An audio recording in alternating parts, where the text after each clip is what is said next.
Transgender person, যেহেতু এতগুলো বছর না সরকার না প্রশাসন কেউ ওদেরকে জব দেয়নি, পরীক্ষা দিতে দেয়নি, স্কুল কলেজ বেসিক কমপ্লিট করতে পারে না কারণ এতটা হ্যারাস বা বুলিড হয়। আগে এতটা হেট পেতাম না, সোশ্যাল মিডিয়াতে এখন বেশি হেট পাওয়া হয় যে আমি কে এবং আমি কেন এরকম ফিল করছি এবং আমি কোথায় গিয়ে যাব। এই নিজের লড়াইটাই অনেকে লড়তে পারে না।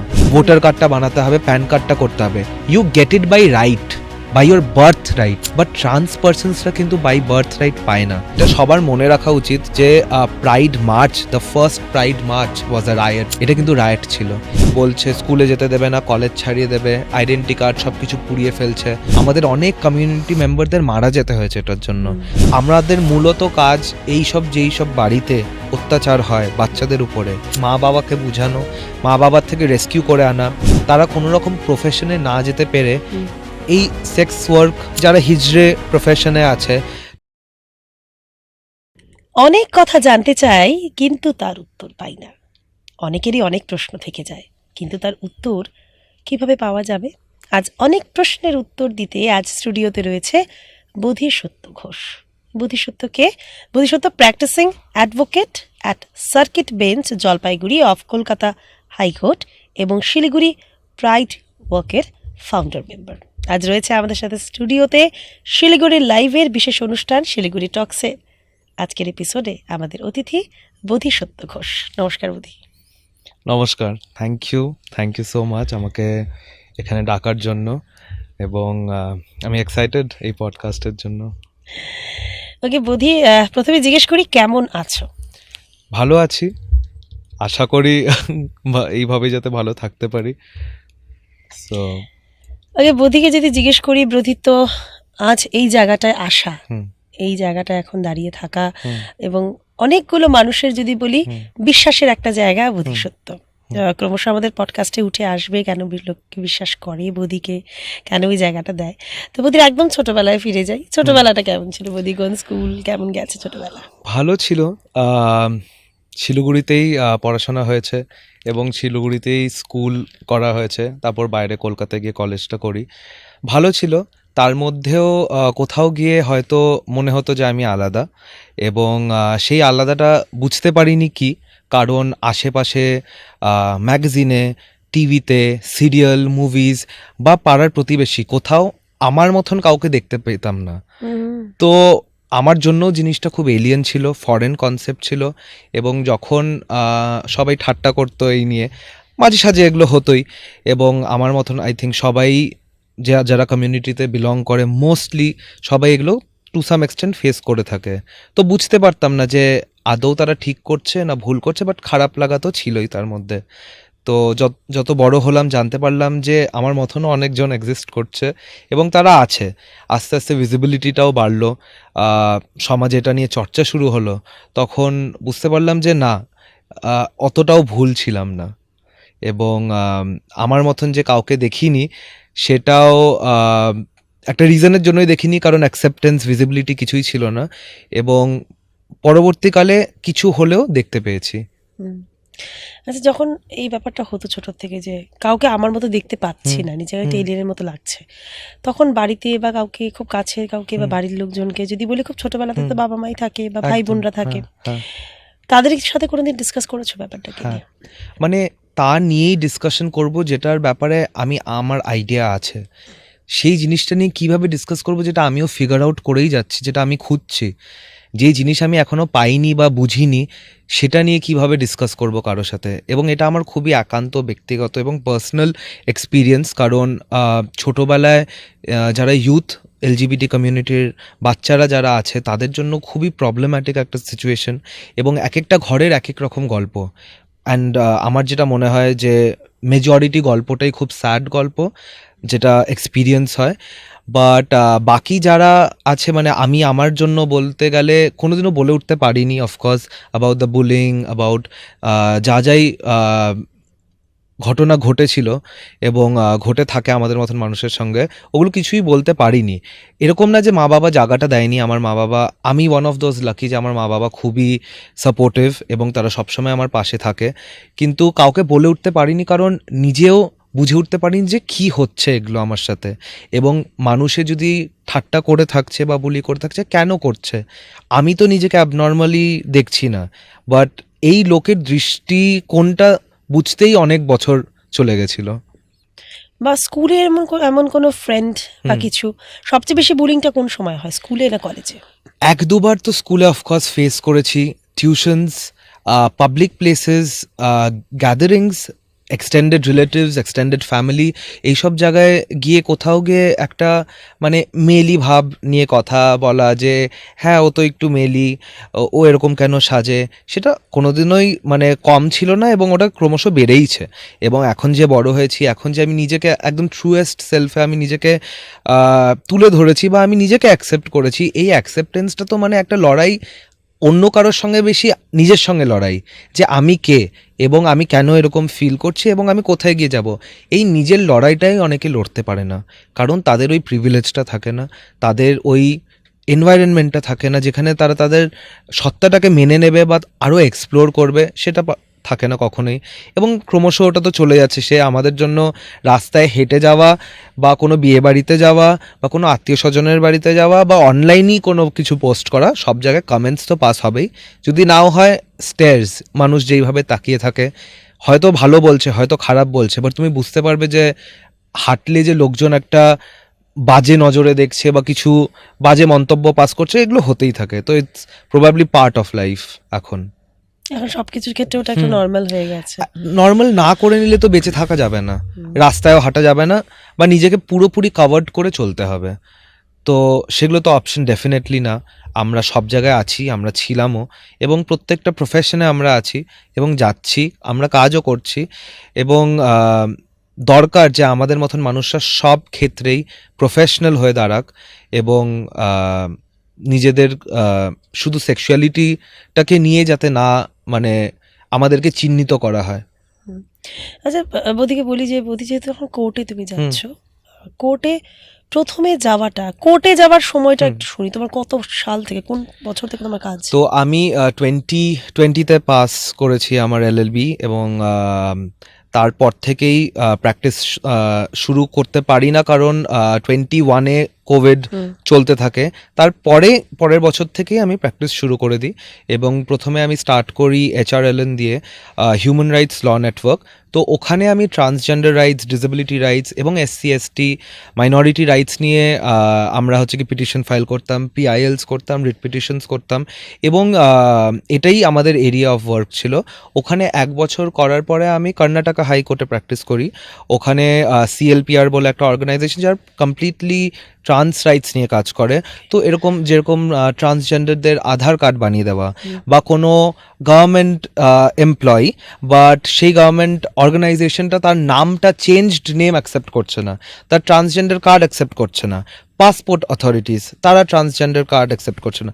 তো এইসব জায়গায় একটা লিগাল ইন্টারভেনশন আমরা করি, এবং সেই ট্রান্স পার্সনসদের জন্য আমরা কেস লড়তাম। আর এখন আমি মিস্টার নবাঙ্কুর পাল, যিনি আমার লার্নেড সিনিয়র, তার আন্ডারে করছি, এবং মানে খুবই তার গাইডেন্স এবং তার আন্ডারে it's almost about to be 2 years আমি সার্কিট বেঞ্চ এ প্র্যাকটিস করছি, জলপাইগুড়িতে যেটা আছে। তো ওখানে আমি সিভিল, ক্রিমিনাল এগুলো সবই করি। তাছাড়াও গ্রাউন্ড লেভেল ওয়ার্কে আমাদের শিলিগুড়ি প্রাইড ওয়াকের সঙ্গে যুক্ত আরও অনেক NGOsরা আছে, অর্গানাইজেশনসরা আছে, সবাই একসঙ্গে মিলেই আমরা যা ইন্টারভেনশন সিচুয়েশনস হয় বা ট্রান্স কুয়ার রিলেটেড যা ম্যাটার্স হয়, ওগুলো আমরা নিয়ে ডিল করি শিলিগুড়িতে। আচ্ছা, ট্রান্সজেন্ডার কার্ড নিয়ে তুমি একটা বললে, যেটা অনেক ক্ষেত্রে তুমি বলে এয়ারপোর্টে ধরো অ্যাকসেপ্ট করছে না বা কিছু, ট্রান্স কার্ডটা কি সেটা সম্পর্কে যদি একটু ইয়েস, জানি।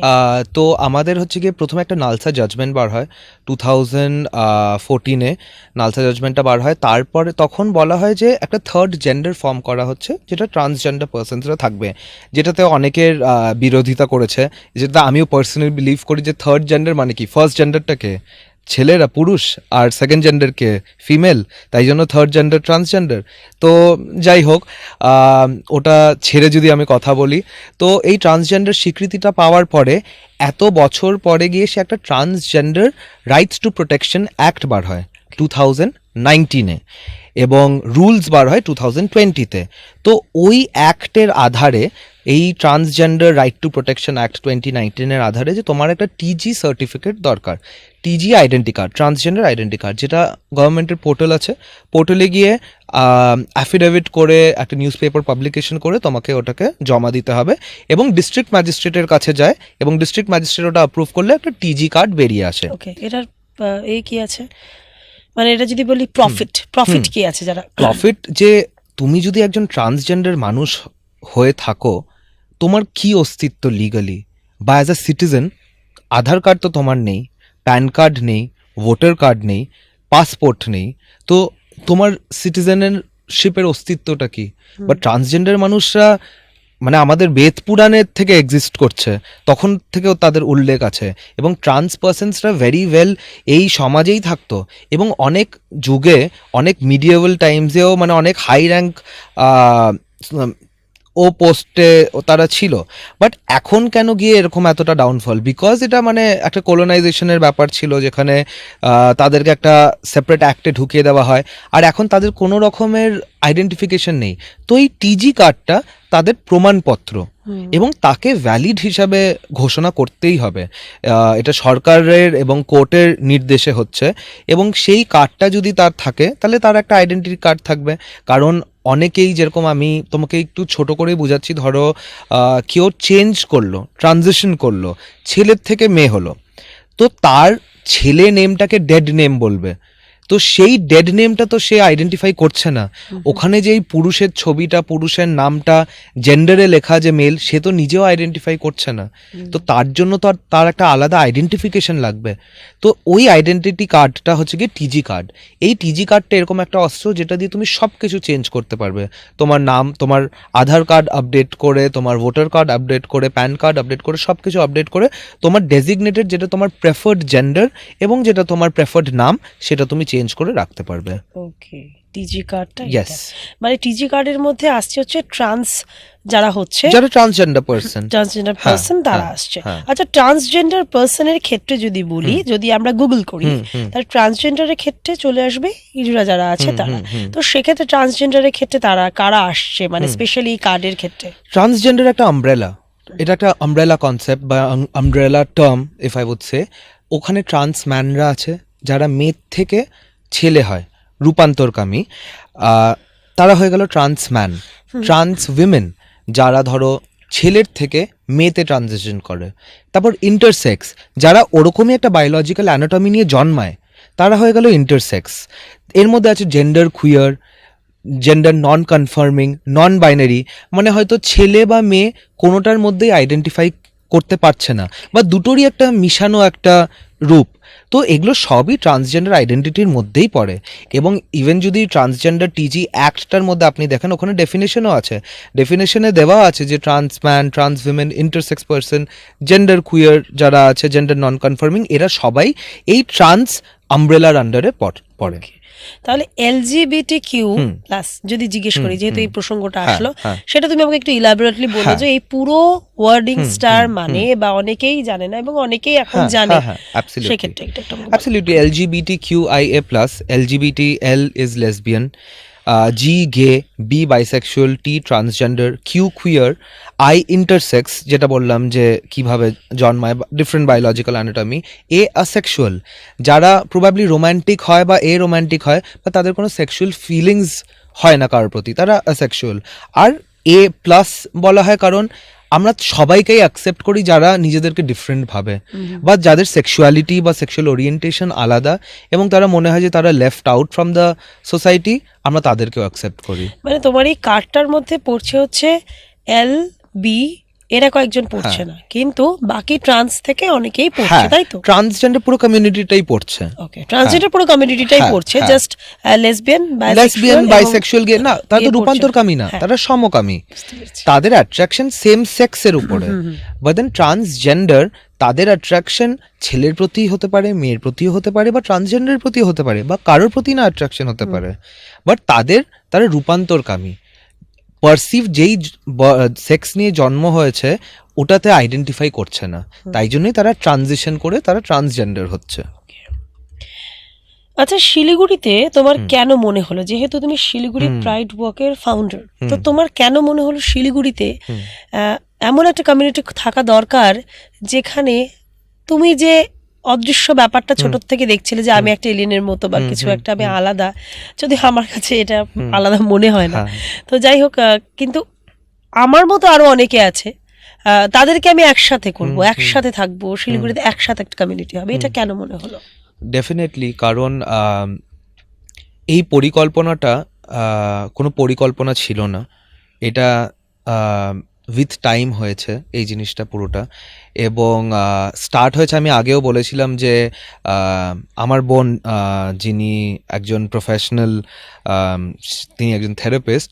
তো ও যখন অনেক ছোট ছিল তখন ও সোশ্যাল মিডিয়াতে তখন দিয়েছিল যে কেন আমাদের এখানেও একটা প্রাইড ওয়াক হচ্ছে না। ওই সূত্রেই হয় অনেকজন রেসপন্স করে এবং অনেক কমিউনিটির মেম্বাররাও আসে, তো সবাই মিলেই একটা স্টার্ট করা হয়। বাট এর আগেও শিলিগুড়িতে ব্ল্যাক রোজ সোসাইটি এবং অনেকজন মিলে কুচবিহার, শিলিগুড়ি, জলপাইগুড়ি, অনেক অর্গানাইজেশন এবং কমিউনিটির মানুষরা যখন সেকশন 377 ডিক্রিমিনালাইজ হয় তখন তারা একটা ভিক্টরি মার্চ করে। তখন ভিজিবলি ফার্স্ট টাইম শিলিগুড়িতে এমন কিছু একটা দেখা যায়। এবং তার অনেক পরে আমরা 2018-এ এটা হচ্ছে গিয়ে স্টার্ট করি প্রাইড মার্চটা। এবং এটা সবার মনে রাখা উচিত যে pride March, the first pride March was a riot. এটা কিন্তু রায়ট ছিল। এটা কোনো এখন যেরকম আমাদের লাক্সারিটা আছে এটা করার, কারণ আমাদের অনেক কমিউনিটি মেম্বারদের মারা যেতে হয়েছে এটার জন্য। তাদের স্ট্রাগল করতে হয়েছে, প্রোটেস্ট করতে হয়েছে, রিভল্ট করতে হয়েছে, এবং স্টোনওয়াল রায়েটস দিয়েই কিন্তু প্রাইড মার্চেস শুরু হয়েছে। এবং মার্থা পি জনসন, যে একজন ব্ল্যাক ট্রান্সজেন্ডার উমেন ছিল আমেরিকাতে, নিউ ইয়র্ক সিটিতে 1970-তে স্টার্ট করেছিল, একদিন এই রাইটটা শুরু হয়েছিল। তারপর থেকে এই প্রাইড মার্চটাকে অ্যাজ আ সিম্বল হিসাবে সব দেশে পালন করা হয় যে আমরাও প্রাউড, আমরা এই অত্যাচারের আগেনস্টে দাঁড়াবো এবং আমরা আমাদের কালার্স নিয়ে বেরিয়ে পড়বো। তো এটা অল ওভার ওয়ার্ল্ড সব জায়গায় হয়, এবং ইন্ডিয়াতেও সব জায়গায় হয়, প্রত্যেকটা সিটিজে হয়।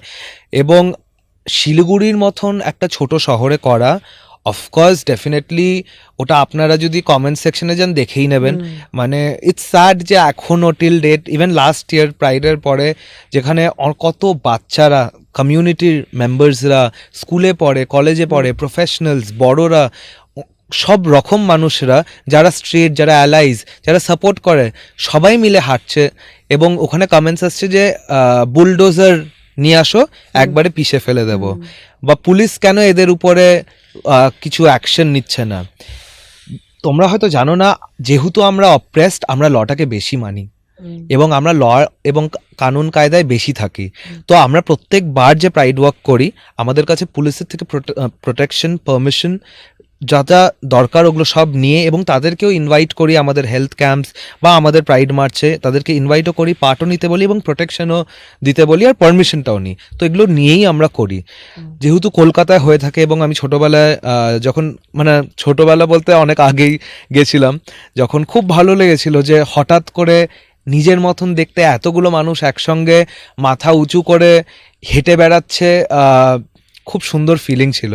আর ওটা শিলিগুড়ির মতন, আমি বলতে মানে দ্বিধাবোধ করবো না যে রক্ষণশীল জায়গা, রক্ষণশীল ডেফিনেটলি, এবং এরকম একটা জায়গায় যে সবাই মিলে আমরা এটা করতে পারছি, এটাই একটা সবার জন্য একটা পাওনা।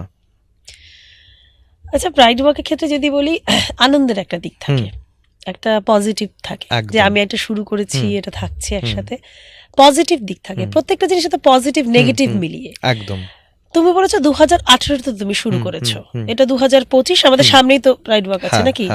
সামনেই তো আছে, 28 ডিসেম্বর সানডে পড়ছে, ওই দিনকে আমাদের প্রাইড ওয়াক আছে। তো আশা করি সবাই আসবে।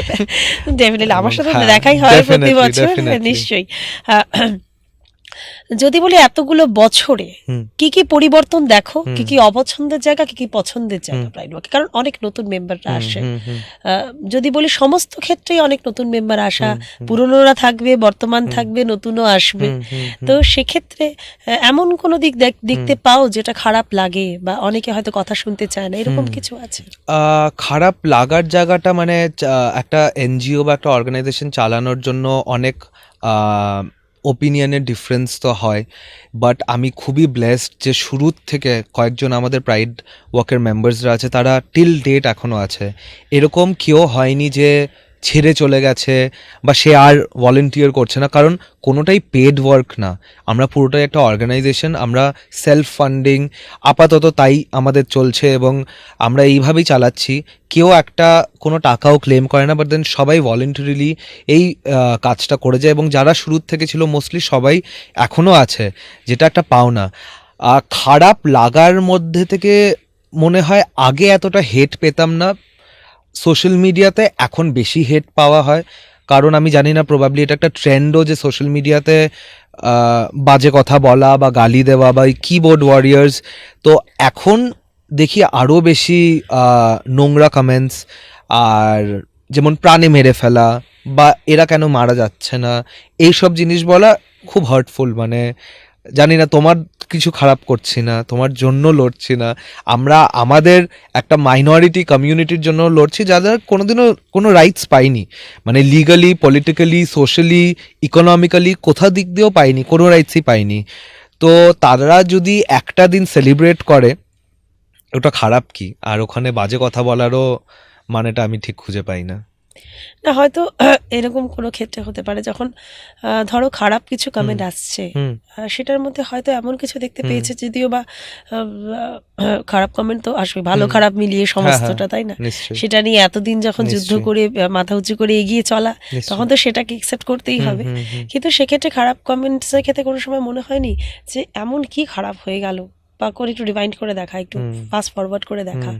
যে কেন এরকম হলো, কেন না, এরকম এগুলো হলো? আমার মনে হয় না আমাদের মাথায় আসে, কারণ ছোটোর থেকে আমরা খারাপ কমেন্টস শুনেই থাকি। তো নিজেকে আরেকবার যদি চেক করব যে এখানে হয়তো না, কিসের ভুল? একদম। আমি তো জানি যে আমি থ্রেট, হুম। আমার অ্যাপিয়ারেন্স বা আমার এক্সিস্টেন্স বা আমার তোমার পাশে এসে বসাটাও তোমার একটা থ্রেটনিংই মনে হয়।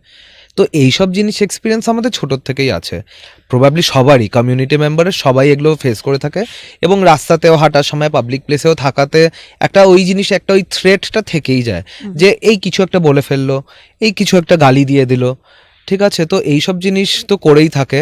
তো নিজের উপর ডাউট আমার মনে হয় না আমাদের কারোরই খুব একটা হয়, বাট খারাপ এটাই লাগে যে মানুষ এখনও, মানে 2024-26 আসতে চলছে, বাট মানুষ এখনও তাদের নিজের কম্পিউটার বা ফোন বা ঘরের থেকে বেরিয়ে আসতে পারেনি। তারা কাইন্ডনেস, ভালোবাসা বা অ্যাকসেপ্টেন্স কোনোটাই শিখেও আসতে পারেনি এবং তার লাইফেও অ্যাপ্লাই করতে পারেনি। সেটা একটা জায়গাতে গিয়ে আটকেই যায়। হুম। আচ্ছা, স্কুল লাইফ আর কলেজ লাইফ, তার মধ্যে কতটা পার্থক্য দেখো? নিজেকে অনেকটাই। চিনতে, নিজেকে ভালোবাসতে, নিজেকে লোকের কাছে তুলে ধরতে, এবং অনেকটাই। তুমি বললে যেহেতু কলকাতায় তুমি হুম, হুম, কলেজটা করেছো, হুম। তো সেক্ষেত্রে কতটা পার্থক্য দেখো?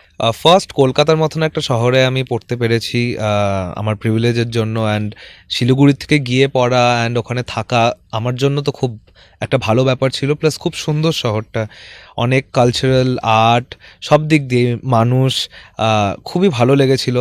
আর ওখানে গিয়েই আমি নিজেকে প্রকৃতভাবে খুঁজে পেয়ে থাকি, কারণ শিলিগুড়িতে, এবং যখন আমি স্কুলে ছিলাম তখন এক্সপোজারটাও অত ছিল না, সোশ্যাল মিডিয়াও এত ছিল না, এবং নিজেকে চেনা বা নিজেকে দেখা বা নিজের মতন অন্য কাউকে দেখা বা পাবলিকে এক্সিস্ট করছে এরকম এই সুযোগটা কোনোদিনই শিলিগুড়িতে পাওয়া হয়নি।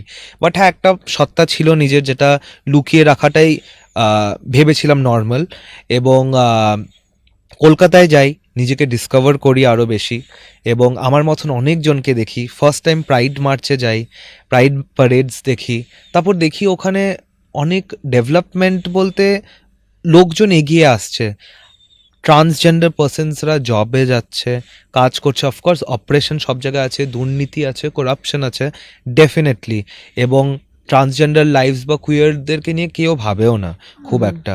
বাট তাছাড়াও এরকম অনেক কমিউনিটির মানুষরা, তারা অলরেডি অনেকটা এগিয়ে গেছে, এবং কলকাতায় তাদের সঙ্গে পরিচয় হয়, তাদের দেখি, এবং তারা অনেক ইন্সপায়ার করে আমাকে। তো আমি খুবই আলাদা ছিল। যদি বলো নিজের কোনো তিক্ত অনুভূতি, অফকোর্স কলেজ লাইফেও স্কুল লাইফেও পার্সোনাল ক্যাপাসিটিতেও অনেক কিছু শুনতে হয়েছে, অনেক কিছু সহ্য করতে হয়েছে, অনেক কিছু মুখ বুঝে সহ্য করে ওটাকে কাটিয়ে দিতে হয়েছে। কারণ আমি অ্যাজ সাচ খুব সাইলেন্ট টাইপের একজন পার্সন ছিলাম। আমি ডিফেন্ড করতে পারতাম না এবং আমি লড়াইও করতে পারতাম না, আমি উল্টো কিছু বলতেও পারতাম না। সে সাহস হয়েছে পরে, যখন জানতে পেরেছি, যখন চিনতে পেরেছি নিজেকে, তখন সাহস যখন হয়েছে। জানতে পেরেছি আমি ভুল নই। হ্যাঁ, ভুল নই, কারণ আমার মতন অনেকজন আছে। তো আমি তো ডেফিনেটলি ভুল না, এটা লোকজন যারা হ্যারাস করছে তাদের ভুল দৃষ্টি। একদম। তো ভুলটা তাদের, এবং আই থিঙ্ক তারাই ঠিক করতে পারবে ওই ভুলটা। আচ্ছা, এখানকার প্রাইড ওয়াক ছাড়া আর কি কি কাজ করছো অনেকজনকে নিয়ে? ডেফিনেটলি পরিকল্পনা অনেক কিছু আছে, বাট এখনো আমি মানে আমি নিজে পার্সোনালি বলি যে কিছুই করা হয়নি, কারণ অনেক কিছু করা বাকি। এখানে অনেকগুলো অর্গানাইজেশন আছে, যেরকম উত্তরে ফাল্গুন, সংকল্প ফাউন্ডেশন, তারপরে ব্ল্যাক ক্রস যেমন আগে ছিল, আর শিলিগুড়ি প্রাইড ওয়াক, মৈত্রী সংযোগ সোসাইটি কুচবিহারে। তো প্রবীরদা এবং সুমি এরা আমার খুবই ক্লোজ মানুষ, খুব তাদের সঙ্গে আমার খুবই কথাও হয়, কাজও করা হয়, এবং পরিকল্পনা এটাই আছে যে সবাই একসঙ্গে আমরা এগিয়ে যাব, এবং আরও অর্গানাইজেশন হোক যারা ট্রান্সজেন্ডার রাইটস এবং LGBTQ রাইটস নিয়ে কাজ করবে। আমাদের মূলত কাজ যেই সব বাড়িতে অত্যাচার হয় বাচ্চাদের উপরে, মানে এগুলো খুব কমন, কিন্তু আমরা পাই চুল কেটে দিয়েছে বাচ্চার, ঘুমের ওষুধ খাইয়ে দিয়েছে, লক করে রেখেছে, হস্টাইল একটা সিচুয়েশন ক্রিয়েট করে রেখেছে, পিটাচ্ছে, বলছে স্কুলে যেতে দেবে না, কলেজ ছাড়িয়ে দেবে, আইডেন্টি কার্ড সব কিছু পুড়িয়ে ফেলছে, বলছে যে এগুলো তো অ্যালাউড না, এগুলো তো করা যাবে না, তুমি তো আমার সন্তান হয়ে এরকম হতে পারবে না। এখন এটা তো ওটা তো বেঁচে নেয়নি, এটা তো বাই বার্থ, ওর সত্তাটাই এরকম, ওর সেক্সুয়ালিটিটাই তাই। এটা তো ওয়ান ফাইন মর্নিংও ঘুম থেকে উঠে বলেনি আজকে আমি গে হয়ে যাই, আজকে আমি একজন রূপান্তরকামী হয়ে যাই, না, এই জিনিসটা একদম ভেতরের মধ্যেই, এবং ওটা তার মাইন্ডের ব্যাপার, তার মনের ব্যাপার, এবং সে ওটাকে অ্যাকসেপ্ট করবেই একটা ওয়ান পয়েন্ট অফ টাইমে গিয়ে। তো এখানে গিয়ে আমরা ইন্টারভেনশন সিচুয়েশন করি, মা বাবাকে বোঝানো, মা বাবার থেকে রেস্কিউ করে আনা। দুটো কাপলস, এরকম অনেক সিচুয়েশন হয়, কাপলসরা বাড়ির থেকে ভেগে চলে যায়, অনেক ইয়াং কাপলরা, কারণ ওদের বলেছে জানে মেরে দেবে, কি করবে আর। এখন ওরা চলে যাচ্ছে, চলে গিয়ে কোথায় থাকছে, একটা বন্ধুর বাড়িতে 2 দিন 3 দিন 1 সপ্তাহ, তারপর কোথায়? ওরকম অ্যাডিকুয়েট হোমস নেই আমাদের, যে একটা কোনো গে ছেলে বা একটা লেসবিয়ান মেয়ে বা একজন ট্রান্সজেন্ডার পার্সন বাচ্চাকে যে সেই হোমে রাখা যাবে, বা পুলিশের অ্যাডিকুয়েট প্রোটেকশন দেওয়া যাবে। যত সম্ভব আমরা পুলিশেরই হেল্প নিই, এবং নিজে মিটমাট করি। এগুলো করা ছাড়া ট্রান্সজেন্ডার কমিউনিটির আপলিফটমেন্ট, যেরকম ভোকেশনাল ট্রেনিং, এডুকেশন, ওদের এমপ্লয়মেন্টের জন্য কোনো সুযোগ সুবিধা বা ব্যবস্থা করে দেওয়া, বা কেউ যদি হায়ার করছে তাদেরকে বলা যে তোমরা ট্রান্সজেন্ডার ক্যান্ডিডেটসদেরকেও হায়ার করো, এবং ওরাও কাজ করতে পারবে, ওরাও হচ্ছে কি সব সেক্টরেই ঠিকঠাক করে কাজ করতে পারবে, এইসব জিনিস করা। বেসিক ফান্ড কালেকশন করে রেশন আর ক্লোথস, জামা কাপড়, এগুলো মার্জিনালাইজ কমিউনিটির জন্য, এই সব কাজগুলো বেশিরভাগ আমরা করে থাকি। এবং আমাদের পরিকল্পনা আরও আছে যে আমরা বেশি করে ভোকেশনাল ট্রেনিং আর অল্টারনেটিভ প্রফেশন, যেরকম বেশিরভাগ ট্রান্সজেন্ডার পার্সন, যেহেতু এতগুলো বছর না সরকার না প্রশাসন কেউ ওদেরকে জব দেয়নি, পরীক্ষা দিতে দেয়নি, স্কুল কলেজ বেসিক কমপ্লিট করতে পারে না, কারণ এতটা হ্যারাসড বা বুলিড হয়, ঠিক আছে? তো তার জন্য ওদের কোনো রকমই কোয়ালিফিকেশন নেই, তারা কোনো রকম প্রফেশনে না যেতে পেরে এই সেক্স ওয়ার্ক বা যারা হিজড়ে প্রফেশনে আছে, ঠিক আছে, যারা এই তাদের গুরুমাদের সঙ্গে থাকে ওই প্রফেশনের মধ্যেই আছে। এছাড়াও অল্টারনেটিভ অনেক প্রফেশনস হয় যেখানে তারা ইকুয়ালি এক্সেল করতে পারবে, তাদের ওই ভোকেশনাল ট্রেনিংটা দেওয়া উচিত। কিছু বানানো, হাতের কাজ, কম্পিউটার শেখা, বেসিক পড়াশোনা করা, রিসেপশনের কাজ বা বেসিক কাজ, এবং তাদের এই জায়গাটা তৈরি করে দেওয়া, একটা রিজার্ভেশন, যে কলেজে স্কুলে তুমি তাদেরকে ভর্তি নাও, স্কুলে গিয়ে এডুকেট করা, যে তাদের মানে এলজিবিটি কমিউনিটির ব্যাপারে, যাতে স্কুল কলেজে কোনো রকম ডিসক্রিমিনেশন না হয়, কোনো বাচ্চা যদি বুলিড হচ্ছে তাদেরকে সচেতন করে দেওয়া, এবং এই রিলেটেড আইনগুলো তাদেরকে বলা। টিজি কার্ড একটা বড় ব্যাপার যেটা আমরা অনেক করে থাকি, এখানে করেওছি ইনফ্যাক্ট অনেকজনেরই, এই টিজি কার্ডটা চেঞ্জ করে মানে বের করে আনা, এবং প্রপারলি অনেকের ধরো টিজি কার্ডটা বার হচ্ছে না, আটকে আছে, ওখানে গিয়ে ইন্টারভেন করে দেখা যে কোথায় ভুল হচ্ছে, কোর্টে গিয়ে দেখা যে কোথায় গিয়ে অ্যাপ্লাই করলে হয়তো ওটা বেরিয়ে আসবে। তো এই সব কাজ করা, অ্যাপ্লিকেশনস করা, তাদের নামে এফআইআর লজ করা, তাদেরকে বেসিক এফআইআর করাটা শেখানো, এবং তাদেরকে ট্রান্সজেন্ডার অ্যাক্টের ব্যাপারে একটা ছোটোখাটো লিগাল ট্রেনিং দেওয়া, এইসব জিনিসেরই করছি এবং এগুলোকেই এগিয়ে নিয়ে যেতে চাই আর একটু বড় স্কুলের স্কেলে। বাচ্চাদের সাথে কি করে কাজ করো? স্কুলের বাচ্চাদের সঙ্গে যেই আমাদের পরিকল্পনাটা আছে, যেটা একবার আমাদের North Bengal University law department host করেছিল, যেখানে গিয়ে আমরা কুইয়ার কমিউনিটির ব্যাপারে বলেছিলাম ল ডিপার্টমেন্টে। তো স্কুলে অনেক সময় হয়, কারণ আমরা পার্সোনালি ভুক্তভোগী, স্কুলের বুলিড হয়ে থাকেই। একটা যদি ট্রান্স কেউ আইডেন্টিফাই করে বা লেসবিয়ান বা গে, তারা বুলিড হয়ে থাকে। তো স্কুলে গিয়ে বেসিক LGBTQIA কি হয়, এই জিনিসটা কি, কিভাবে অনেকজন তোমাদের মধ্যেই আছে বাট তারা কিন্তু নিজেদের থেকে তোমাদের থেকে একটু আলাদা মনে করে, এবং ওই জন্য তাদের ব্যবহারটা একটু আলাদা হয়, চলন বলন আলাদা হয়। বলেন এই মেলি, লেডিস, হোমো, ছক্কা, এগুলো জিনিস খুব কমন, আর এগুলো স্কুল থেকেই কিন্তু শুরু হয়। ওখানে গিয়ে এডুকেট করা যে যাদেরকে তুমি এগুলো করছো সে কিন্তু বাড়িতে গিয়ে কাঁদে, সে কিন্তু তার মা বাবাকে প্রকাশ করতে পারে না, অন্য বন্ধুদের প্রকাশ করতে পারে না, টিচারকে প্রকাশ করতে পারে না, সে কিন্তু কাঁদে, সে নিজেকে সেলফ হার্ম করে, এরকম অনেক কেসেসও হয়। তো ওই সব জায়গায় বাচ্চাদেরকে প্যাশন বা কাইন্ডনেসের ব্যাপারে এডুকেট যদি করে, এগুলো যত লুকিয়ে রাখবে হাস হাস, তত বাচ্চারা এগুলো নিয়ে, এগুলোর মিস ইউজই হবে।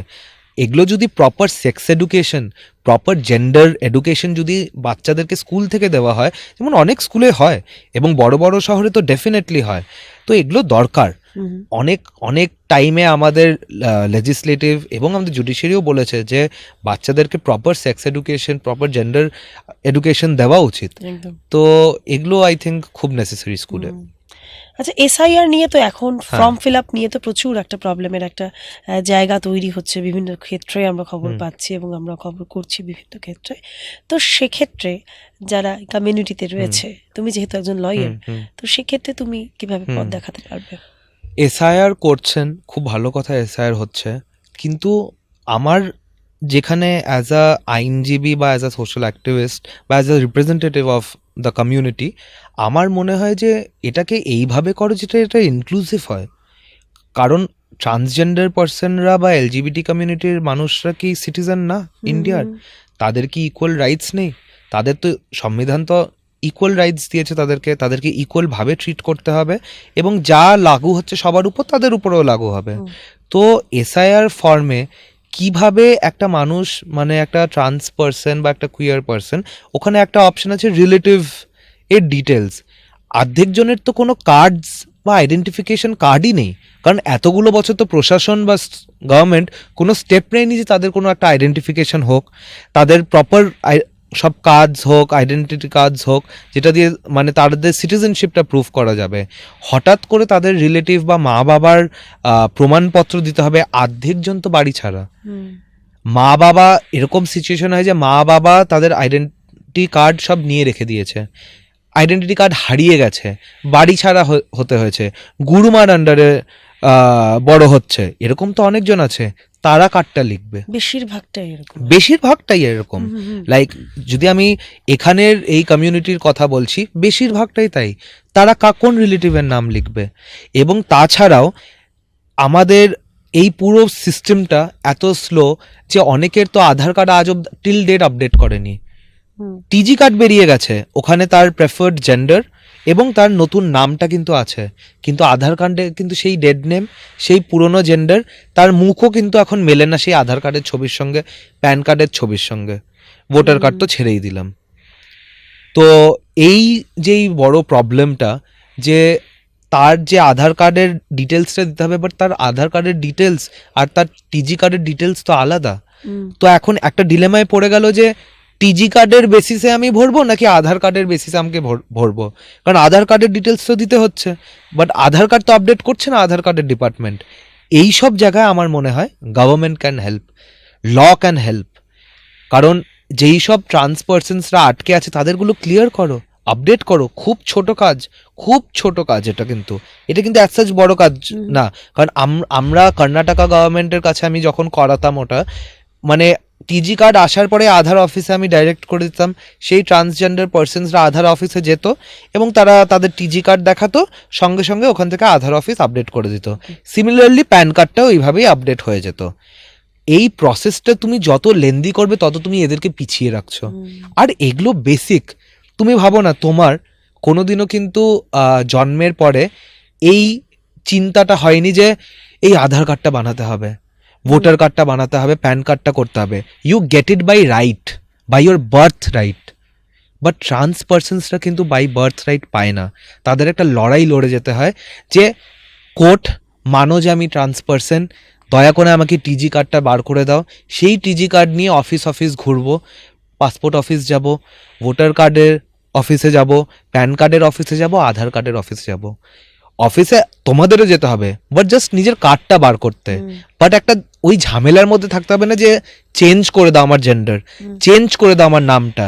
এটা একটা আলাদাই লড়াই, যেটা অনেকেই ফেস করছে এবং এটার জন্য তো অনেক প্রবলেমসও অনেক ট্রান্স পার্সনসরা ফেস করছে কারেন্টলি। একদম, মানে তুমি যে টপিকগুলো বললে না, কথাগুলো যে বললে, অনেকে হয়তো জানি না যে টিজি কার্ডটা কি। দ্যাটস ওয়াই আমি প্রথমেই বললাম যে টিজি কার্ডটা কি। ইনফ্যাক্ট অনেক ট্রান্সজেন্ডাররা জানি না যে টিজি কার্ডটা হয় এবং তারা এই রাইটস গুলো পেতে পারে। অনেকে হয়তো এই জিনিসটাই জানে না। তো আজকে বদির জন্য আমরা অনেকটাই জানলাম। প্রথমে বলেছিলাম যেমন যে অনেক প্রশ্নের উত্তর পাবো, আজকে অনেক প্রশ্ন বাকি। আচ্ছা, এটা একটা শেষ প্রশ্ন, আগের প্রশ্ন আমি তোমাকে করছি। কোনো জায়গায় বাধা পেয়েছো, এখনো পাও, এবং এমন কোনো সিচুয়েশন রয়েছে যে কেউ হয়তো খুব মনে আঘাত দিয়েছিল কোনো কথাতে, সেটা রিলেটিভ হতে পারে, সামাজিক কোনো মানুষ হতে পারে, ফ্যামিলির কেউ হতে পারে, কেউ কোনো খুব মনে বাধা দিয়েছিল, এমন কোনো মুহূর্ত, হয়তো নিজেকে এমন জায়গায় একটা প্রতিষ্ঠিত করেছো বা উত্তর দিতে পারছো যে ক্ষেত্রে যদি বলো না একটা সপাটে চড় হয়ে গেল, এমন কোনো সিচুয়েশন মনে পড়ে? বাধা তো বলবো কনস্ট্যান্ট, কটূক্তি তো কনস্ট্যান্ট, বাজে কথা শোনা তো কনস্ট্যান্ট, এগুলো তো আছেই। রোজ দিনই এক ধরনের চ্যালেঞ্জ। বাট কোথাও গিয়ে আমি আমার পার্সোনাল এক্সপিরিয়েন্সের কথাই শুধু বলতে পারি, যেখানে যেহেতু বাড়ি খুব স্ট্রং, মা বাবা খুব মানে পাগলের মতন সাপোর্টিভ এবং সবসময় আমাকে খুব মেনে নিয়েছে এবং সবসময় একটা সাপোর্ট সিস্টেম ক্রিয়েট করেছে বলে এতটা হয়তো এগিয়ে যেতে পেরেছি। আর ডেফিনেটলি আমি আমার প্রিভিলেজের জন্য অনেকটা এগিয়ে যেতে পেরেছি। বাট এরকম অনেকেই আছে যে রোজ দিনই এগুলো জিনিস খুব এক্সটেন্সিভলি, হয়তো আমার প্রবলেমটা তার কাছে কোনো প্রবলেমই না, যেরকম বাধা বা প্রবলেম দিয়ে যায়, এরকম অনেক মানুষ আছে যারা কনস্ট্যান্ট রোজ দিন যাচ্ছে এরকম প্রবলেম দিয়ে। আর তারা জানে হয়তো রোজ দিন যেতেও হবে। আমি আমার কথা যদি বলি, হ্যাঁ খারাপ তো লাগে মাঝে মাঝে, মানে খুবই নোংরা কমেন্টস এগুলো তো আসেই, সোশ্যাল মিডিয়াতে তো পোস্ট করলে ডেফিনেটলি আসে। এবং তাছাড়াও রাস্তায় একটা মন্তব্য কেউ করে দিল, কোনো ধরো অকেশন বা মানে পাবলিক গ্যাদারিংয়ে আমার মতন কিন্তু ইউজুয়ালি আরেকজনকে দেখা যায় না। এবং অনেক সময় অনেকজন অনেক বাজে কথা বলে থাকে, ধরো এক্সটেন্ডেড রিলেটিভ হলো বা কেউ আসলো, হয়তো বলছে আমি শুনে নিলাম, বা কেউ এসে আমাকে বললো এই তোর ব্যাপারে তো এরকম নোংরা কোনো কথা বলেছে, হয়তো একটু খারাপ লাগে। বাট অতটাও নিজেকে খারাপ লাগাতে দিই না, কারণ ছোটোর থেকে বড় হতে হতে এই সব জিনিস নিয়ে অনেক খারাপ পেয়েছি। এবং কোথাও গিয়ে আমাদের মতন মানুষরা ভেবেই নেয় যে হয়তো এটা চলবেই, এটা থাকবেই, এতে অত বেশি গা মাখামাখি করলে চলবে না। আর আমি এটা করতেও পারছি কারণ আমার ওই দিক দিয়ে সুযোগ সুবিধা আছে বলে আমি এটা করতে পারছি। বাট অনেকজন, হ্যাঁ, এবং অনেকজন এটা এই অবধিও যেতে পারে না, এই সুযোগ সুবিধাটাও নেই যে এটাকে এড়িয়ে চলতে হবে। তো এক একজনের এক্সপিরিয়েন্স এক একজন, এবং আমার এক্সপিরিয়েন্স প্রবলি কিছুই না, যেটা ইন জেনারেল সবাই ফেস করে। বাট হ্যাঁ, আমার এগুলো একটু সেটব্যাক লাগে ডেফিনেটলি। লোকজন যা কমেন্টস করে, যা বলে, বা আমাকে নিয়ে এরকম আগে অনেক হয়েছে, আমাকে নিয়ে ট্রোল পেজ বানিয়ে ফেলেছে, পিকচার মর্ফ করে আপলোড করছে, পোস্ট করছে, এইসব জিনিস তো অনেক হয়েছেই। ওগুলো সবই মানে মনে তো আছে, খারাপ লাগে মাঝে মাঝে, বাট লাগাতে দিই না খারাপ, ভাবি যে সেটা তাদের ব্যাপার এবং তাছাড়া আমি কনসেন্ট্রেট করি যে এরকম অনেক মানুষ আছে যারা আমাকে অনেক অ্যাপ্রিসিয়েট করে এবং আমাকে হয়তো আলাদাভাবে দেখে না, তাদেরই মতন একজন করে দেখে। তো ওই নিয়েই ভালো থাকি। মানে ভালোবাসার মানুষের সংখ্যা এতটাই বেশি যে খারাপ লাগার মানুষের ব্যাপারটাকে আসতে দেয়। হ্যাঁ, এটা পার্সোনাল এক্সপিরিয়েন্সের জন্য আই থিঙ্ক একদম। আছে এরকম ভালোবাসার মানুষ। আচ্ছা, জীবনে চলার পথে কোথায় ছিলে, হুম। এখন রয়েছো, আর হুম। কোথায় নিজেকে দেখতে চাও? চলার পথে কোথায় ছিলাম কোনো আইডিয়া ছিল না, খুব হুম। ক্লুলেস, প্রচণ্ড ক্লুলেস ছিলাম যে কোথায় আছি, কোথায় যাচ্ছি, কেন করছি, কেন যাচ্ছি, সব কিছু যেন সাজানোই ছিল। আমি একটা একটা করে সব কিছু ডিসকভার করতে পেরেছি। কোথায় যেতে চাই, ডেফিনেটলি একজন এরকম বড় লয়ার হতে চাই যে রিপ্রেজেন্ট করবে একটা অনেক বড় একটা কমিউনিটিকে, যে বলতে পারবে যে এরকম একটা কোর্ট এনভায়রনমেন্ট বা একটা আমাদের জুডিশিয়ারি সেট আপ, যেটা হচ্ছে গিয়ে খুবই পুরনো একটা আমলের সেট আপ, তার মধ্যেও আমার মতন দেখতে বা আমার মতন মানুষ এক্সিস্ট করছে, এবং আমরা কুইয়ার মানুষরা প্রত্যেকটা প্রফেশনে এক্সিস্ট করছি, এবং প্রত্যেকটা প্রফেশন শুধু এক্সিস্ট করছি না, এক্সেলও করছি তার মধ্যে। তো এরকমই একটা স্টেজে যেতে পারি যে খুব বড় লয়ার হতে পারি, যাতে অনেক অনেক বেশি কাজ করতে পারি নর্থ বেঙ্গল পুরো রিজনে এবং হিলসে, ট্রান্সজেন্ডার পার্সনসদের আপলিফটমেন্ট এবং তাদের নিয়েই কাজ করতে চাই, এবং ভোকেশনাল ট্রেনিং থেকে শুরু করে, এডুকেশন থেকে শুরু করে, জব রিক্রুটমেন্টস থেকে শুরু করে পুরো নর্থ বেঙ্গল আর হিলসকে এরকম জায়গায় দেখতে চাই যে এখানের কমিউনিটি মানুষ খুব স্ট্রং হয়ে দাঁড়ায়, এবং কারোর যাতে কেউ মানে বাজে কথা কিছু না বলতে পারে, এবং সবাই বলে যাতে না, সত্যি নর্থ বেঙ্গল আর হিলসের কমিউনিটির মেম্বাররা খুবই মানে উপরে উঠেছে এবং প্রফেশনালস হয়েছে, বড় বড় জায়গায় গেছে। তো তাই চাই যে সব জায়গায় যাতে আমাদের মতন মানুষরা থাকে এবং এক্সেল করে, এবং যাতে ভিজিবলি থাকে, যে এটাই। থ্যাংক ইউ বোধি এতটা সময় দেওয়ার জন্য। Thank you so much. আমাদের সাথে আজকে ছিল বোধিসত্ত্ব ঘোষ। যেমনটা জানালাম, সে যেহেতু লয়ার, সে কিন্তু অনেকগুলো আইন সম্পর্কে আমাদেরকে অবগত করলো। যারা ট্রান্সজেন্ডার রয়েছে, যারা LGBTQ এর মেম্বার রয়েছে, তাদের আশা করি অনেক প্রশ্নের উত্তর আজকে তারা পেলেন, এবং অনেকে রয়েছেন যাদের অনেক প্রশ্ন ছিল। সেই অনেক কটা প্রশ্ন তো আমি করতে পারলাম না, তবে কিছু কিছু প্রশ্নের উত্তর আমিও পেলাম, আপনারাও পেলেন, এবং আশা করছি আজকের এপিসোডটা আপনাদের খুব ভালো লেগেছে, অনেক কিছু জানতে পেরেছেন। আমি তো অনেক কিছু জানতে পেরেছি, এবং বোধি যেহেতু আমার ভীষণ প্রিয় একজন মানুষ, বোধির সাথে অনেকদিন পর আজকে এখানে আমার দেখা, এবং অনেক অনেক ভালোবাসার জায়গা ওর জন্য, ওদের প্রত্যেকের জন্য, ওদের প্রত্যেকটা কমিউনিটির মেম্বারের জন্য প্রচণ্ড ভালোবাসার জায়গা। এবং অবশ্যই নতুন মুখ নিয়ে হাজির হয়ে যাব আবারও শিলিগুড়ি লাইভের বিশেষ অনুষ্ঠান শিলিগুড়ি টক্সে। ততক্ষণের জন্য বিদায় দিন আমাকে। আমি অনুসয়া বিদায় নিচ্ছি, আবারও হাজির হয়ে যাব নতুন মুখ নিয়ে। নমস্কার।